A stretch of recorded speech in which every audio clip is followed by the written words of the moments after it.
रसिया का गायन हो रहा था, खूब नृत्य हुए। हमें तो ऐसा था कि हम विलंब से पहुंचेंगे, आप लोग पहले ही कर लेंगे, पर हम पहुंच गए समय से। और फिर रसिया नार बने। अब रसिया तो मिले नहीं, रसिया तो हमारे नार बन के ही घूमते हैं। द्वारिका में श्रृंगार में आपको ठाकुर जी से लगेंगे, पर हमारे वृंदावन के श्रृंगार में तो वो लाली से ही लगे। ठाकुर जी को लाली बनने में एक संकोच नहीं होता, वो तो लाली बन के ही घूमे पूरे दिन। लेकिन ठाकुर जी के जितने सखा हैं उनको बहुत होता है, इसलिए उन्हीं को ही नार बनाना चाहिए। तो आज हमारे आचार्य जी नारी बने थे। काजल मिट गया है आंखों का थोड़ा, वो हमने लगाया था, कोई माता जी लगाती तो नहीं मिटता। होली भी एक अद्भुत, देखो आहा क्या नृत्य है, वाह देखो। बस अब मत दिखाना, हाँ नहीं तो कथा भूल जाएंगे हम। नारी कम भिंडला सखी ज्यादा लग रहे हैं। तो आज प्यारे गिरधर लाल जी की ओर से श्री सोमनाथ महादेव के ध्वजा जी का क्रम था, इसलिए हम कल रात्रि ही निकल गए, कथा करते ही निकल गए थे। और आज सुबह वहां श्री सोमनाथ जी में ध्वजा ठाकुर जी की ओर से लाल जी का जन्मोत्सव होता है ना, उसके बाद फिर कुछ क्रम होते हैं, वो क्रम पूर्ण होते हैं। जैसे एक बार ध्वजा जी द्वारिका में भी हुई थी उत्सव के बाद। गत वर्ष द्वारिका में उत्सव था, तो उत्सव के बाद फिर महाकाल अपने महाकालेश्वर उज्जैन में ठाकुर जी की तरफ से अर्चना हुई। और इस बार उत्सव के बाद सोमनाथ महादेव की ध्वजा जी का क्रम हुआ आज, तो हम वहीं आज गए थे और बहुत आनंद से महादेव ने श्री ध्वजा जी को स्वीकार किया। और कल ठाकुर जी की बाल लीला चल रही थी, बाल लीला में महादेव का आगमन तो होता ही है दर्शन करने के लिए। जहां जहां हमारे ठाकुर जी विराज रहे हैं, आप लोग कभी गौर करेंगे कि थोड़ी दूर पर ही महादेव भी विराज रहे होंगे। क्यों? ठाकुर जी की सर्वांगीण लीला का दर्शन महादेव करते हैं, एक लीला भी छोड़ते नहीं है, ऐसे हमारे महादेव हैं। हम एक बात सदैव अपनी कथा में कहते हैं, जिसने महादेव की खूब आराधना की होगी, महादेव प्रसन्न होकर के उसको कृष्ण भक्ति प्रदान करते हैं। और जिसने अनंत कृष्ण प्रेम चित्त में विराजमान किया होगा, उसके चित्त में महादेव के प्रति सहज प्रेम अपने आप प्रकट हो जाए, समझो ठाकुर जी उससे प्रसन्न हैं। और कोई महादेव की आराधना करता है पर द्वारिकाधीश के प्रति उसकी कोई भावना नहीं, और द्वारिकाधीश की खूब आराधना करता है पर महादेव के प्रति उसकी कोई भावना नहीं, तो वो ये समझ लीजिए कि ठाकुर जी उससे प्रसन्न नहीं है। जैसे आप मुझसे मित्रता कर लें, तो जैसे ही आप मेरे मित्र बनेंगे तो मैं क्या करूंगा, घनिष्ठता जैसी हमारी मित्रता की होगी तो मैं अपने और मित्रों से आपको मिलवाऊंगा, और मित्रों से आपका संपर्क करवाऊंगा। ठीक वैसे ही ठाकुर जी को जब भक्ति में घनिष्ठता का अनुभव होता है, तब वे महादेव को प्रदान करते हैं। ऐसे ही महादेव को जब घनिष्ठता का अनुभव होता है तो वो ठाकुर जी को प्रदान करते हैं। कई लोग मैंने सुना आते कहते हैं, हम महादेव की बहुत आराधना करते थे, पर कुछ समय से हमको वृंदावन बहुत प्रिय लगने लग गया, किशोरी जी का नाम अपने आप मुख पर आने लग गया, ठाकुर जी की स्मृति होने लगी। ये अपराध है तो नहीं? ये अपराध नहीं है, ये महादेव की कृपा है। बुरा नहीं मानिएगा, कई लोग हो सकता है मेरी निंदा भी करें, पर महादेव को भजते भजते महादेव के ही रहे और महादेव को भजते भजते चले गए, तो समझो महादेव अभी प्रसन्न नहीं हुए। ठाकुर जी को भजते भजते ठाकुर जी की रह के चले गए, तो समझो अभी ठाकुर जी प्रसन्न ना भये। दोनों परस्पर आपको प्रीति करा दें, ठाकुर जी महादेव से, महादेव ठाकुर जी से, तब समझो कि हाँ अब प्रसन्नता है, ठाकुर जी अब प्रसन्न है। इसलिए भैया हमारे वृंदावन में जितनी भी मंदिर हैं ठाकुर जी के, वृंदावन के हों, नंदगांव के हों, गोवर्धन के हों, ऐसा कोई स्थान नहीं जहां महादेव नहीं बैठे। गोवर्धन में चकलेश्वर महादेव, नंदगांव में नंदीश्वर महादेव, वृंदावन में गोपेश्वर महादेव, मथुरा में भूतेश्वर महादेव, सब जगह बैठे हैं महादेव और दर्शन करते हैं ठाकुर जी का। तो ऐसे महादेव को आज प्रणाम करके आए हैं। यहाँ पास में नागेश्वर भी है। नागेशम दारू कावने, नागेश्वर ज्योतिर्लिंग। तो जो सोमनाथ नहीं जा पा रहे हो वो नागेश्वर करके आ जाना दर्शन। कल तो कथा का समय भी सुबह है, सुबह 10 बजे से 12 बजे तक कथा का क्रम रहेगा। आप सब लोग 9 बजे तक ही निवृत्त हो जाइएगा और फिर हम कथा करके अहमदाबाद प्रस्थान करेंगे। वहीं से फिर भोपाल और फिर सागर में कथा है। तो ऐसा क्रम है। कल आप लोग जल्दी व्यवस्थित हो जाइएगा। कल द्वारिका लीला है और बस भगवान से प्रार्थना है कि ब्रज द्वारिका मिलन वाला प्रसंग हमको याद ना आ जाए कल, क्योंकि फिर नहीं तो बहुत विस्तृत चल जाएगा। पिछली बार यहाँ उत्सव हुआ था ठाकुर जी का, ब्रज द्वारिका मिलन महोत्सव पर हमने थोड़ा चर्चा की। अपना निजी भाव बता रहे हैं हम। लाल जी के उत्सव में बहुत उत्साह में रहते हैं, पर वह प्रसंग कहने के बाद 2 घंटे के लिए मैं कक्ष में बंद हो गया था। ऐसी स्थिति हो गई थी। ठाकुर जी का, द्वारिका वासियों का और ब्रजवासियों का मिलन हुआ कुरुक्षेत्र में। अद्भुत प्रसंग है। द्वारिका लीला भी अद्भुत है। दुर्वासा जी का श्राप लगना, रुक्मणी जी का 12 वर्ष का ठाकुर जी से वियोग होना और उन 12 वर्षों में रुक्मणी जी के चित्त में किशोरी जी की भक्ति प्रकट होना, श्री राधा रानी की भक्ति आना, राधा रानी के द्वारा रुक्मणी जी का संरक्षण होना, बहुत बहुत प्रसंग है। अंतरंग प्रसंग है, भागवत में इनका वर्णन नहीं है। ऐसे कई प्रसंग हैं। एक बात कह दूं तो कोई अतिशयोक्ति नहीं। पुजारी जी बैठे हैं। वृंदावन के श्री कृष्ण आनंद कृष्ण हैं और द्वारिका के श्री कृष्ण विरही श्री कृष्ण हैं। यहां ठाकुर जी विरह में है। आनंद में जब व्यक्ति होता है ना, एक हाथ से ही बड़े बड़े काम कर देता है, पर जब विरह में होता है तो चतुर्भुज धारण करता है। जब आनंद में होता है व्यक्ति तो इतना उत्साह में होता है कि वो चलते फिरते ही कार्य करते हुए चलता है, पर जब शोक में होता है, संताप में होता है या विरह में होता है तो उसको लोगों की जरूरत होती है कि मेरा कार्य करवाओ। इसलिए यदुवंशियों की सेना, 4 भुजा, शंख चक्र गदा, सबकी आवश्यकता पड़ी ठाकुर जी को द्वारिका में। क्यों? यहां ठाकुर जी विरह में रहते हैं। अच्छा, एक विरह का एक स्वरूप होता है कि विरह चित्त में होना पर मुख पर ना दिखना।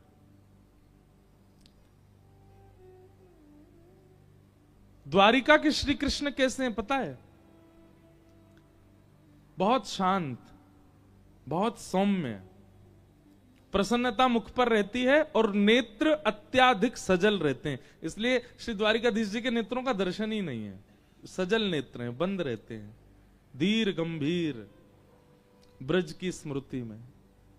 रोहिणी जी ने तनिक चर्चा कर दी ब्रज की, पिघल गए, पूरे जगन्नाथ बन गए। तो मैं कह दूं तो कोई अतिशयोक्ति नहीं। द्वारिका के श्री कृष्ण विरही श्री कृष्ण है। मैं एक बात कहता हूं कि सबने सबका विरह गाया है।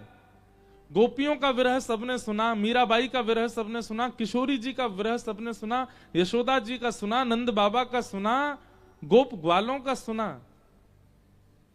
उद्धव जी ने भी जाकर के ठाकुर जी को ही डांट दिया। ब्रजवासियों का विरह, किसी ने ठाकुर जी का विरह क्यों नहीं कहा?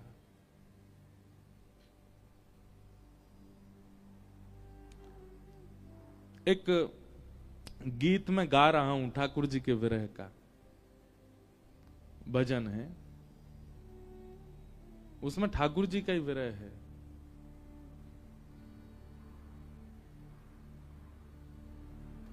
हे उधो मेरो छूट गयो ब्रज धाम, ब्रज धाम उधो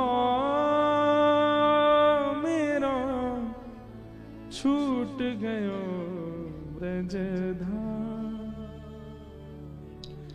गैया छूटी ग्वाला छूटे छूट गए नंद बाबा,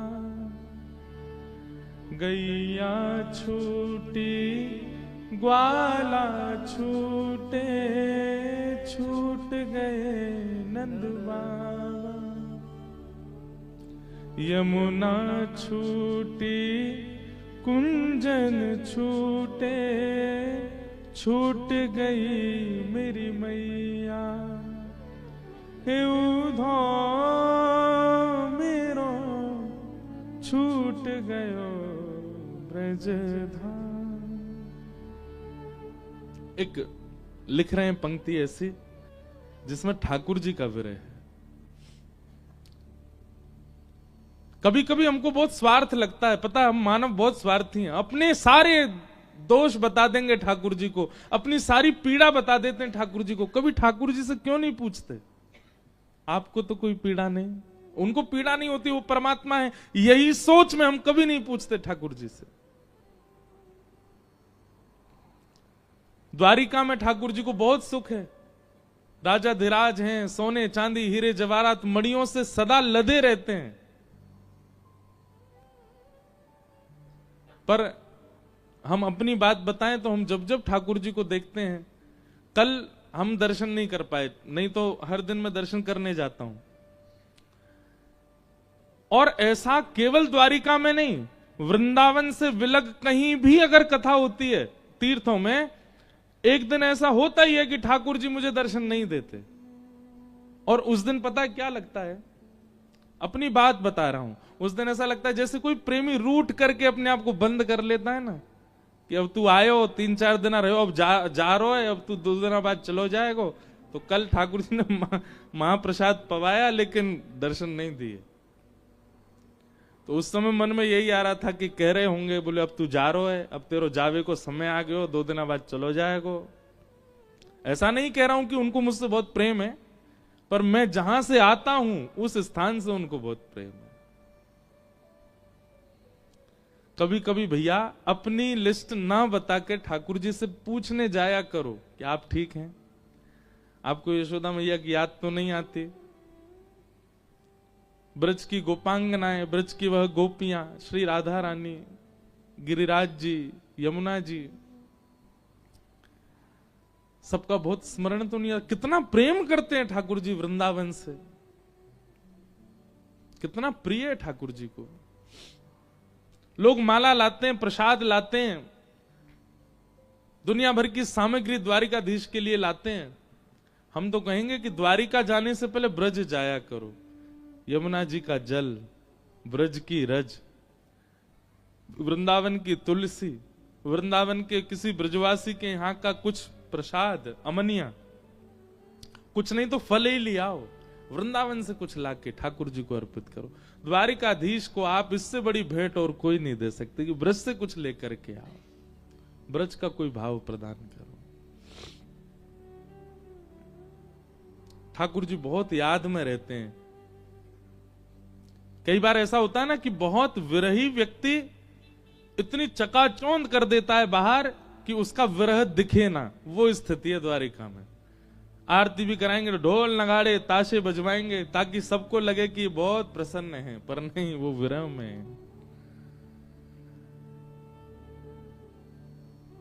हमारे द्वारिकाधीश जी के जितने भी पुजारी जी हैं वो भी द्वारिकाधीश से ही लगते हैं। ऐसे महाराज गले में अभी आज तो नहीं पहन के आए, नहीं तो ऐसा हो ही नहीं सकता, भीतर पहन रखे हैं 2-4 तोला सोना तो पहन के ही रखते हैं। द्वारिकाधीश जी सबको ऐसा बना करके चारों ओर रखते हैं कि ऐसा लगे बहुत प्रसन्न है, पर हम हृदय की बात जानते हैं, ठाकुर जी को ब्रज की बहुत याद आती है। और देखो द्वारिकाधीश जी का मुख कहां है पता है? समुद्र की ओर। क्यों? क्योंकि पीछे जहां ठाकुर जी की सिराना है वहीं सीधे ही ब्रज है, उससे मुंह फेर के खड़े, ब्रज की ओर देख भी नहीं रहे। क्यों? देखेंगे तो नेत्र सजल हो जाएंगे। उस दिशा में ही नहीं खड़े जहां ब्रज है। ये एक अंतरंग मन की बात है कि ठाकुर जी यहां विरह में। इसलिए वृंदावन का कोई भाव ठाकुर जी को सुनाया कीजिए द्वारिका में। यहां द्वारिका के जो हमारे सब वैष्णव हैं वो रुक्मणी जी का पत्र सुनाते हैं ठाकुर जी को। अच्छा है, बहुत सुंदर पत्र है रुक्मणी जी का। पर कभी कभी ठाकुर जी को नित्य ही स्वयं ठाकुर जी वृंदावन को याद करते हैं। 2 बार वंशी धारण करते हैं, श्रृंगार में और संध्या में 2 बार वंशी धारण करते हैं। राजा धीराज वृंदावन को याद करते हैं। उसी समय मुझे तो सौभाग्य मिला है 2 घंटे तक राजा धीराज के सामने बैठ के ब्रज के पद गाने का, ब्रज के भाव सुनाने का। तो ऐसे श्री ठाकुर जी यहां विराज रहे हैं। आपको पता होगा बंग जी ने जब, आपको नहीं पता होगा, इनको पता, जब इन्होंने कहा ना द्वारिका में कथा करनी है, एक बार मैंने मना किया। मैंने कहा वहीं कर लो, श्रीरंगम में कर लो, पुष्कर में कर लो, और भी बहुत जगहों के भाव आए, लोनावला में भी होने वाली थी, कहां के। उसके पीछे कारण यही था, मैंने कि यार वहां ले जाते हो तो हमको ये रखता है कि ठाकुर जी के लिए कैसे ले जाएं यहां से वापस वृंदावन, लेकिन वो संभव तो नहीं। यहां आकर के ऐसा लगता है कि ठाकुर जी बहुत विरम है, और हमको देख के ठाकुर जी कहीं वृंदावन की ओर याद ना करने लग जाते हैं। पर ठीक है, इसी बहाने उनको यह भी तो रहता है कि भले ही विरह होता है, कोई ब्रज से आता रहे, वृंदावन से आता रहे। और हमें ऐसा विश्वास है कि 365 दिन में एक दिन भी ऐसा जाता नहीं होगा कि वृंदावन से कोई द्वारिका ना आता हो। भले किसी को पता नहीं चलता, लाइन में ही कोई दर्शन करके चला जाता होगा, लेकिन नित्य एक ब्रजवासी तो आता है। ठाकुर जी उससे मिलते हैं, तभी टिके में, नहीं तो ये रण छोड़वे में इनको देर नहीं लगती है। रण छोड़ देंगे, ब्रजवासी नित्य कोई ना कोई आता है, इसलिए ठाकुर जी मंदिर छोड़ नहीं रहे हैं, खड़े हैं कि चलो ब्रजवाले आ तो जाते हैं। तो ऐसे द्वारिकाधीश, कल कुछ प्रसंग हम सुनाएंगे द्वारिका के। कुछ प्रश्न आए हैं, उनके उत्तर बहुत ध्यान से सब लोग सुनिएगा।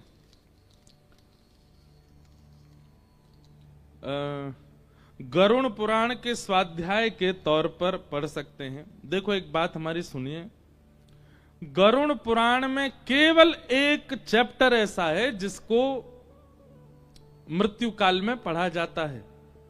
पूरी गरुण पुराण ऐसी नहीं है। आप उसका स्वाध्याय कर सकते हैं। लोगों के मन में भ्रांति है कि कोई मर जाए तभी गरुण पुराण होना चाहिए। भाई, सीखने वाली बातें मृत्यु के बाद क्यों सीख रहे हो? वो तो जीते जी सीखनी चाहिए। गरुण पुराण में मानवीय जीवन सुधारने के तौर तरीके और किसी ना किसी कारण से भगवत प्राप्ति, भक्ति प्राप्ति, कर्म की श्रेष्ठता, ये सब बातें बताई गई हैं। वो तो जीते जी पता चलनी चाहिए। उसका केवल एक चैप्टर है जो मृत्यु के बाद पाठ किया जाता है ब्राह्मण के द्वारा। पूरी गरुण पुराण का ऐसा भाव नहीं। आप पूरी गरुण पुराण पढ़ सकते हो, पढ़नी ही चाहिए। तो दूसरा प्रश्न है, महाभारत पुराण का पाठ घर में करने से परिवार में कलह होने की, ये सबसे बड़ा झूठ है भारत का कि महाभारत करने। आप मुझे एक बात बताइए, महाभारत में युद्ध हुआ है कि युद्ध समाप्त किया गया है? महाभारत युद्ध कराने का ग्रंथ नहीं है, युद्ध विश्राम का ग्रंथ है, युद्ध के नाश का ग्रंथ है, युद्ध समाप्ति का ग्रंथ है। ये भ्रांति है हमारे चित्त में कि महाभारत करने से घर में कलेश होता है। लोग डर के मारे महाभारत, एक गीता प्रेस के हमको कोई व्यक्ति मिले, वो बोले महाराज जी सबसे कम बिकने वाली गीता प्रेस की जो किताब है वो है महाभारत, लोग वह खरीदते ही नहीं है। बोले क्यों? इसको तो रखने से घर में कलेश होता है। बल्कि महाभारत जिस घर में रख दी जाती है वहां के कलेश समाप्त और हो जाते हैं। और रखने से काम नहीं चलेगा, पढ़ो, महाभारत का अध्ययन कीजिए। श्री महाभारत का एक चैप्टर गीता पूरे विश्व को हिला देता है। पूरी महाभारत कैसी होंगी? इसलिए महाभारत में ये जो बात है ये गलत है। 4 वेदों के रचयिता श्री वेद व्यास जी महाराज, उन्होंने ही 18 उप पुराण, 18 महापुराण, चतुर्वेद, इतिहास, महाभारत, सबके रचयिता श्री वेदव्यास जी महाराज। फिर किन्हीं का भाव है कि जगन्नाथ जी की सेवा कैसे करनी चाहिए। देखो, सेवा में 3 बातों में किसी एक में निपुणता लिया हो, या तो राग में, गायन में, या फिर भोग में, सुंदर सुंदर प्रसादी में, या फिर तीसरा श्रृंगार में। राग, भोग, श्रृंगार, इन तीनों में से किसी एक में तो सेवक को निपुण होना चाहिए। कुछ नहीं तो ठाकुर जी को 24 घंटा सुनाते ही रहो गा गा करके, पर हाँ स्वर अच्छा होना चाहिए, रेंकना नहीं है ठाकुर जी के आगे। अगर किसी का स्वर बढ़िया नहीं है और वो दिनों रात सुनाए सुनाए जाए, पता चली बेचारा सुबह किसी दिन उठेगा, ठाकुर जी वहां से अंतर ध्यान हो गए, बोले भैया इससे बढ़िया रूखी रोटी चल जाएगी, पर तेरा स्वर नहीं भा रहा है हमको। तो जिनका स्वर अच्छा नहीं है वो कभी कभी कुछ कुछ सुना दिया करो, बात उनकी बुराई की नहीं है, पर अगर स्वर अच्छा है तो राग से सेवा करो। राग नहीं कर सकते तो भोग, ठाकुर जी को सुंदर सुंदर व्यंजन बना करके पवाओ, और नहीं तो श्रृंगार। इन 3 में से किसी एक में निपुणता चाहिए, चाहे आप किसी की भी सेवा करो। और आपने ये भी कहा कि हमें उनका सचल दर्शन हो जाए। सबसे पहली बात, ठाकुर जी का सचल दर्शन किस दिन होगा? जिस दिन आपने अपनी सेवा के ठाकुर जी को जड़ मानना बंद कर दिया, उसी दिन सचल दर्शन हो जाएगा। आप उनको जड़ मान रहे हो, इसीलिए तो सचल नहीं हो रहे हो। आपको ये लगता है जगन्नाथ जी तो काष्ठ की मूर्ति हैं, ये तो दारू ब्रह्म हैं, ये तो ऐसे हैं, अरे इनको कहीं भी धर दो, सर्दी, इनको थोड़ी सर्दी लगती, इनको थोड़ी गर्मी लगती। आप जिस दिन अपने ठाकुर जी के प्रति ये भावना खत्म कर देंगे कि ये जड़ हैं, उसी दिन सचल ठाकुर जी कोई ना कोई लीला करने लग जाएंगे। हमारे गिरधरलाल जी बड़ी लीला करते हैं। अभी नाथ द्वारा उत्सव में छोटे छोटे इतने से तो हाथ हैं हमारे लाल जी के, उसमें भी हमने झुंझुना रख दिया। 2-4 वीडियोस में देखा वो झुंझुना ऐसे हिल रहा है दोनों तरफ, ठाकुर जी बजा रहे थे। कई लीला करते हैं श्री ठाकुर जी हमारे लाल जी। ये कब करते हैं ठाकुर जी? ऐसी प्रकट भाव कब प्रारंभ कर देते हैं? आपके द्वारिकाधीश जी, उनके तो कई वीडियोस आ जाते हैं, कभी मोर पे छिल रहा है, कभी कुछ कर रहे हैं, कभी कुछ। कब? जब आप उनके प्रति बिल्कुल पाषाण बुद्धि नहीं रखोगे, सचल बुद्धि रखोगे, उनके प्रति जैसे हम चैतन्य हैं ऐसी भावना रखोगे, अपने आप भी अनुभव कराने लग जाएंगे। फिर किन्हीं का भाव है कि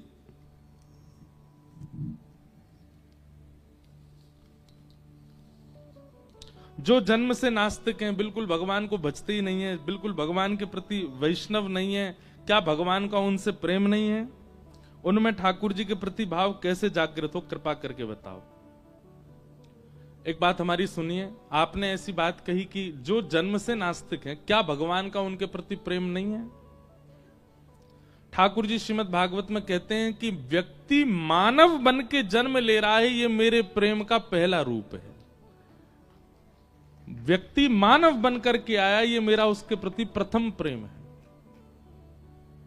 कुछ और भी बन सकता था, पर वो मानव ही बना है, इसका मतलब ठाकुर जी की प्रीति उसके प्रति है। हृदय माध्यम सुलभम सुदुर्लभम, उद्धव जी से भगवान कह रहे हैं। तो इसलिए आप इस बात को तो भूल जाइए कि ठाकुर जी का प्रेम नहीं है। फिर दूसरी बात आपने कही, जो नास्तिक हैं, क्या ठाकुर जी उनको स्वीकार नहीं करते? भाई देखो, स्कूल तो बहुत सारे बने, पर जो बच्चे पढ़ने जाएंगे, जो जिज्ञासा प्रकट करेंगे, अध्यापक उनसे ही प्रेम करेंगे। अब जो जिनको स्कूल जाने का कोई मतलब ही नहीं है, स्कूल के नाम पर केवल बंक मार के भाग जाते हैं, पिक्चर देखते हैं, उल्टे सीधे काम करते, तो टीचर उनके प्रति प्रेम कैसे प्रकट करे? तो धाम, तो ये सारे धाम क्या है? स्कूल हैं। कथाएं क्या है? ये छोटे छोटे ट्यूशन क्लासेस हैं। इनमें जो जाता है, ठाकुर जी उनके प्रति प्रेम प्रकट कर पाते हैं। उनके प्रति प्रेम कब प्रकट करें? वो सामने तो आते नहीं ना। फिर आपने कहा नास्तिकों के हृदय में प्रेम कैसे प्रकट किया जाए? देखो, जबरदस्ती किसी से करनी नहीं, वो एक अपराध है।